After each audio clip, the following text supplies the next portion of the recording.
প্রধান উপদেষ্টা ডক্টর মোহাম্মদ ইউনূসকে প্রেসিডেন্ট এবং বিএনপির ভারপ্রাপ্ত চেয়ারম্যান তারেক রহমানকে প্রধানমন্ত্রী করে জাতীয় সরকার গঠনের প্রস্তাব দেওয়া হয়েছে।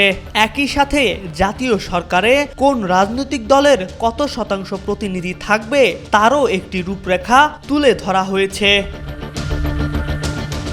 রবিবার বিকেলে রাজধানীর জাতীয় প্রেস ক্লাবের মানিক মিয়া হলে জাতীয় ঐক্য ও সংহতি পরিষদ আয়োজিত বাংলাদেশের কাঙ্ক্ষিত আগামীর জাতীয় সরকারের রূপরেখার ওপর নাগরিক ভাবনা বিষয়ক মত বিনিময় সভায় এই প্রস্তাব তুলে ধরা হয়। এর আগে আওয়ামী লীগ নিষিদ্ধ হওয়ার পর দেশে নানান ইস্যুতে একটি অস্বস্তিকর পরিবেশ তৈরি হয়েছিল।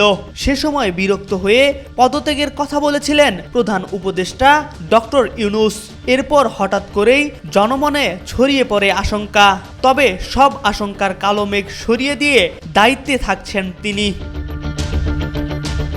এরপর বিএনপি জামাত সহ দেশের বিভিন্ন রাজনৈতিক দলগুলোর সাথে বসে বৈঠক করেছেন ডক্টর ইউনূস। সেখানে জুলাই অভ্যুত্থানে নেতৃত্ব দেওয়া ছাত্রদের নতুন দল এনসিপির প্রতিনিধিরাও ছিলেন। সবাই মিলে দেশের পরিস্থিতি স্বাভাবিক রাখার সিদ্ধান্ত হয়েছে। এতে করে জাতীয় সরকার গঠনের আলাপটা আবারও জোরালো হচ্ছে। রবিবার অন্তর্বর্তী সরকারের উপদেষ্টা ডক্টর মোহাম্মদ ইউনূসকে প্রেসিডেন্ট, ডক্টর বদিউল আলম মজুমদারকে উপরাষ্ট্রপতি, বিএনপির ভারপ্রাপ্ত চেয়ারম্যান তারেক রহমানকে প্রধানমন্ত্রী এবং জামাতের আমির ডাক্তার শফিকুর রহমানকে উপপ্রধানমন্ত্রী করে জাতীয় সরকারের রূপরেখা উপস্থাপন করা হয়।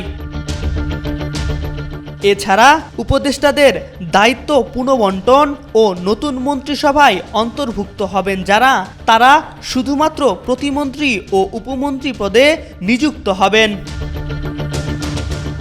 এর মধ্যে আনুপাতিক হারে বিএনপির 25%, জামাত 20%, এনসিপি 15%, ইসলামী আন্দোলন 5%, বিশেষ গুরুত্বপূর্ণ ব্যক্তি 10%, বাকি রাজনৈতিক দল থেকে 25% প্রতিনিধি জাতীয় সরকারে থাকবে বলেও প্রস্তাব দেওয়া হয়েছে।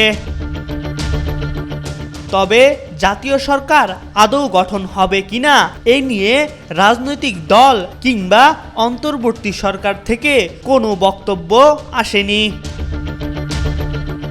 এম আর আকাশ, আজকাল।